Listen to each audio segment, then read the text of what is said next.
Hello students, आज हम अपना सामाजिक अध्ययन क्लास 5 का लेसन नंबर 9 पढ़ेंगे, जिसका नाम है संचार व्यवस्था, कम्युनिकेशन सिस्टम। तो आइए प्यारे बच्चों शुरू करते हैं। संदेशों, विचारों और अनुभवों के आदान प्रदान को संचार कहते हैं। अर्थात संदेशों, विचारों और अनुभवों के आदान प्रदान अर्थात देने और लेने के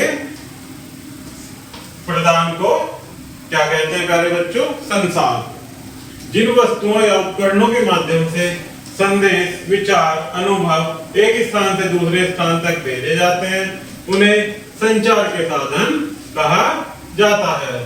यातायात के साधनों की भांति संचार के साधनों ने आज संपूर्ण विश्व को सिमटा दिया है। प्राचीन काल में जनसंचार के साधनों का अभाव था। उस समय हमारा जीवन बहुत अलग सा था।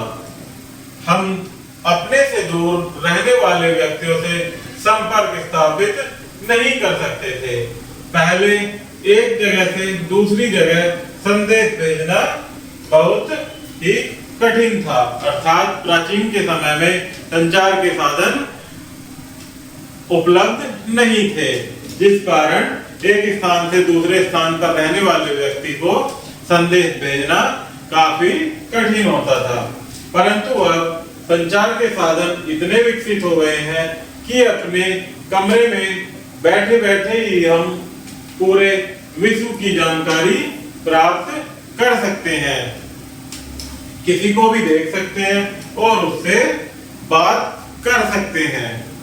संचार के साधन दो प्रकार के हैं। पहला व्यक्तिगत संचार के साधन, दूसरा जन संचार के साधन। व्यक्तिगत संचार के साधन संचार के जिन साधनों का उपयोग व्यक्तियों के बीच आपसी संदेशों का आदान प्रदान करने के लिए किया जाता है, उन्हें व्यक्तिगत संचार के साधन कहते हैं।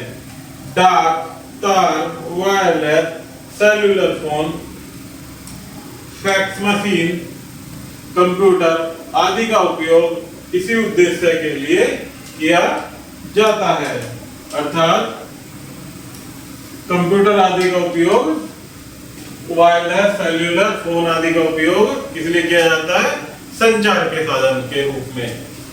डाक तार व्यक्तिगत संचार का पुराना एवं प्रचलित साधन है।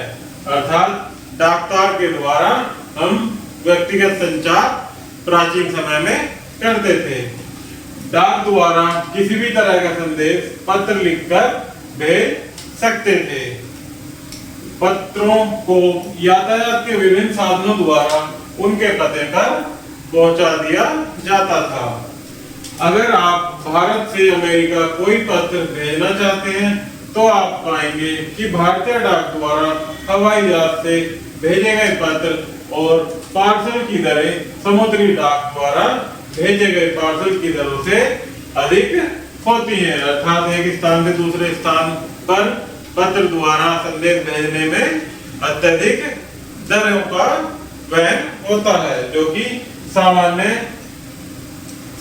डाक भेजने के लिए उपयुक्त दरों में की भांति वो उसकी तुलना में काफी अधिक होते हैं। लेकिन हवाई डाक द्वारा भेजे गए पत्र समुद्री डाक से जल्दी पहुंचते हैं, क्योंकि समुद्री डाक में अधिक समय लगता है और हवाई डाक में बहुत ही यह कार्य तीव्र गति से हो जाता है। छोटा और त्वरित संदेश भेजने के लिए पूरे विश्व में तार की व्यवस्था की गई है। इसमें टेलीग्राफ मशीन द्वारा टेलीग्राम तार भेजा जाता है।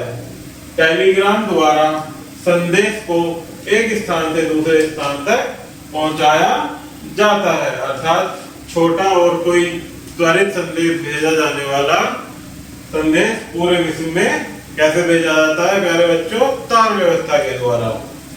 पूरे विश्व में ऐसे तारों का जाल सा बिछा है, यहाँ तक कि समुद्र के नीचे भी तार बिछाए गए हैं। अर्थात तार व्यवस्था के लिए समुद्र में भी तार बिछाए गए हैं। टेलीग्राफ या एक्सप्रेस टेलीग्राम द्वारा भेजा जा सकता है।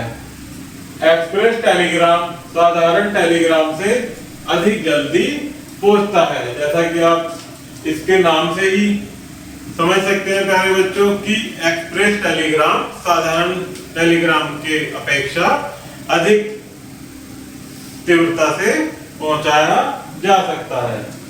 संदेश में लिखे शब्दों और दूरी के हिसाब से इसका शुल्क लगता है। इंटरनेट की सुविधा ने अब ऐसे संचार के माध्यम के उपयोग को कम कर दिया है, अर्थात अब इंटरनेट के होने की कारण इन माध्यमों का उपयोग बहुत ही कम हो गया है। टेलीप्रिंटर के आविष्कार ने टेलीग्राफ सेवा को और अधिक कुशल बना दिया है। संदेश प्राप्त होने वाली जगह पर प्रिंटर टेलीप्रिंटर संदेश को टाइप करता है। विश्व के लगभग सभी महत्वपूर्ण देशों के बीच अब एक दूसरे से जुड़ी सीधी टेलीप्रिंटर सेवा कार्य कर रही है। संचार का एक आधुनिक साधन है फैक्स मशीन। क्या है? Fax machine. इसके द्वारा विश्व के किसी भी भाग से भेजे गए लिखित संदेश की प्रतिलिपि तुरंत मिल जाती है। इस व्यवस्था के अंतर्गत लिखित संदेश को फैक्स मशीन में डालकर जहां संदेश भेजना है वहां फोन किया जाता है तथा संपर्क स्थापित होने पर संदेश प्राप्त करने वाला व्यक्ति अपनी फैक्स मशीन पर लिखित संदेश की छाया प्रति तुरंत प्राप्त कर देता है, अर्थात उसे लिखित रूप में तुरंत प्राप्त कर लेता है। कंप्यूटर के आधुनिक युग में एक अंतरराष्ट्रीय कंप्यूटर नेटवर्क, जिसे क्या कहा गया, इंटरनेट, विकसित हुआ है। इस व्यवस्था में एक संदेश एक साथ ही इंटरनेट से जुड़े हजारों लाखों कंप्यूटरों से भेजा गया संदेश होता है, जो तत्काल से ही प्राप्त करने वाले को मिल जाता है। व्यक्तिगत संचार के इन सभी साधनों में संदेश लिखित रूप में भेजे और प्राप्त किए जाते हैं, लेकिन दो व्यक्तियों के बीच एक सीधी बातचीत नहीं हो पाती है। टेलीफोन द्वारा विश्व के किसी भी देश में रह रहे व्यक्ति से सीधे बातचीत की जा सकती है। विश्व के लगभग सभी देश अब टेलीफोन से जुड़े हुए हैं। किसी अन्य गांव या शहर में रहने वाले लोगों से यदि बात करनी हो तो उपभोक्ता ट्रंक डायलिंग अर्थात एसटीडी का प्रयोग किया जाता है। विदेश में रहने वाले लोगों से बात करने के लिए अंतरराष्ट्रीय डायलिंग यानी आईएसडी का प्रयोग किया जाता है। एसटीडी एवं आईएसडी व्यवस्था से जुड़े हर शहर और देश को अपनी कोड संख्या होती है। आजकल टेलीफोन का स्थान मोबाइल फोन ने ले लिया है। इसका एक बहुत बड़ा लाभ यह है कि इसे लेकर कहीं भी जाया जा सकता है। रेलगाड़ी हो, बस हो या यात्रा करते समय मोबाइल पर सीधी बात होने के कारण तथा ऊर्जा की बचत होती है तथा संदेश तुरंत पहुंच जाता है, अर्थात हम कहीं पर भी हैं, किसी भी कंडीशन में हैं, हम अपने परिचितों को अपना जानकारी बहुत ही कम समय में दे सकते हैं। अपराधियों को खोजने में लगातार रही टेलीफोन सेवा पुलिस के लिए बहुत ही सहायक सिद्ध हुई है। बहुत से व्यापारिक समझौते मोबाइल की सहायता से तुरंत संपन्न हो जाते हैं। आगे देखते हैं प्यारे बच्चों, जनसंचार के साधन। संचार के जिन साधनों का प्रयोग हम बड़ी संख्या में लोगों को एक साथ कोई संदेश देने में करते हैं उन्हें जनसंचार के साधन कहते हैं। जैसे समाचार पत्र, पत्रिकाएं, रेडियो, टीवी, सिनेमा आदि जनसंचार के मुख्य साधन हैं। स्थानीय, राष्ट्रीय और अंतर्राष्ट्रीय समाचार पत्र और पत्रिकाएं हमें पूरे विश्व की घटनाओं के बारे में बताते हैं। समाचार पत्रों के माध्यम से हमें विभिन्न विषयों जैसे राजनीतिक, सामाजिक, व्यापारिक, खेल, शिक्षा आदि से संबंधित समाचार मिलते हैं। स्थानीय समाचार पत्र स्थानीय भाषाओं में छपते हैं, अर्थात जो हमारे लोकल के क्षेत्र का जो न्यूज़पेपर है प्यारे बच्चों, वो हमारी ही भाषा में छपता है। अंतरराष्ट्रीय समाचार पत्र अंग्रेजी में छपते हैं क्योंकि अंग्रेजी भाषा विश्व के अधिकतर देशों में पढ़ी जाती है। अधिकतर समाचार पत्र दैनिक होते हैं, परंतु कुछ साप्ताहिक भी होते हैं, अर्थात डेली आने वाले और कुछ पूरे वीक में आने वाले। समाचार पत्र पढ़ना लाभप्रद है। हमें प्रतिदिन समाचार पत्र पढ़ने की आदत डालनी चाहिए। पत्रिका एक ऐसी पुस्तक होती है जिसमें कहानियां, चित्र, लेख आदि होते हैं। पत्रिकाएं साप्ताहिक, पाक्षिक, मासिक या वार्षिक प्रकाशित होती है। कुछ पत्रिकाएं केवल बच्चों के लिए ही प्रकाशित होती हैं। इनमें कहानियां, कार्टून और विभिन्न आयु वर्ग के बच्चों की पसंद की रोचक सामग्री होती है। पत्रिकाएं पढ़ना भी अच्छी आदत है, किंतु इन्हें केवल खाली समय में ही पढ़ना चाहिए। जनसंचार का पहला तार रहित साधन रेडियो था। विश्व के विभिन्न भागों में रेडियो स्टेशन बनाए गए। आप इन रेडियो स्टेशनों से विभिन्न भाषाओं में प्रसारित कार्यक्रम सुन सकते हैं। इन कार्यक्रमों को रेडियो तरंगों द्वारा प्रसारित किया जाता है। राष्ट्रीय और अंतर्राष्ट्रीय समाचार के अलावा रेडियो पर शिक्षा और मनोरंजन संबंधी विभिन्न कार्यक्रम प्रसारित किए जाते हैं। गीत, संगीत, नाटक, खेल समाचार, मौसम समाचार आदि इन पर प्रसारित होते हैं। संचार का यह बहुत ही सुविधाजनक साधन है। आजकल बैटरी से चलने वाले छोटे छोटे ट्रांजिस्टर भी उपलब्ध हैं, जिन्हें हम जेब में रख सकते हैं, अर्थात अपने साथ जेब में रखकर भी ले जा सकते हैं। जनसंचार का सबसे लोकप्रिय साधन टेलीविजन है। टीवी स्क्रीन पर आप कार्यक्रम को सजीव चित्रण के रूप में देख सकते हैं। अधिकतर कार्यक्रम पहले रिकॉर्ड किए जाते थे, परंतु कुछ कार्यक्रमों का प्रसारण ठीक उसी समय किया जाता था।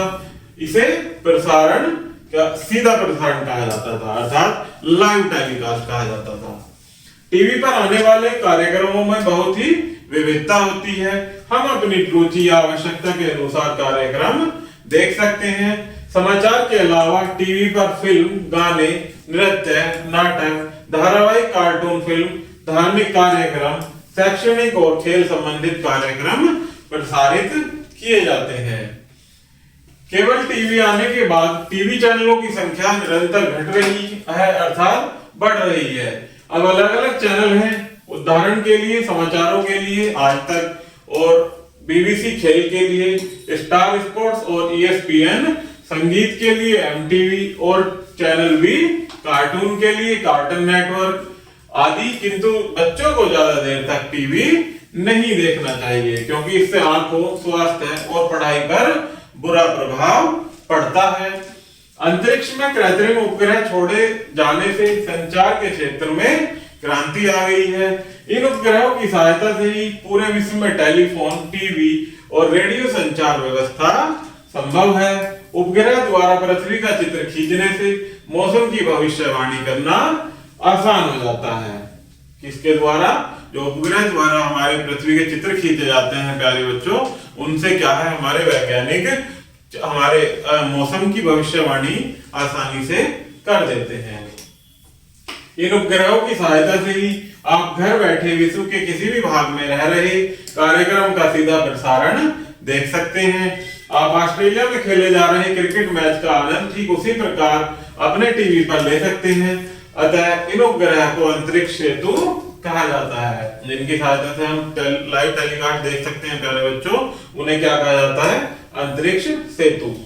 इसलिए अब पूरा विश्व हमारे घर जैसा ही है। सिनेमा भी संचार का एक प्रमुख साधन है। किसी देश या उसके किसी भाग में बनी फिल्म उस क्षेत्र की संस्कृति और सामाजिक जीवन पर प्रकाश डालती है।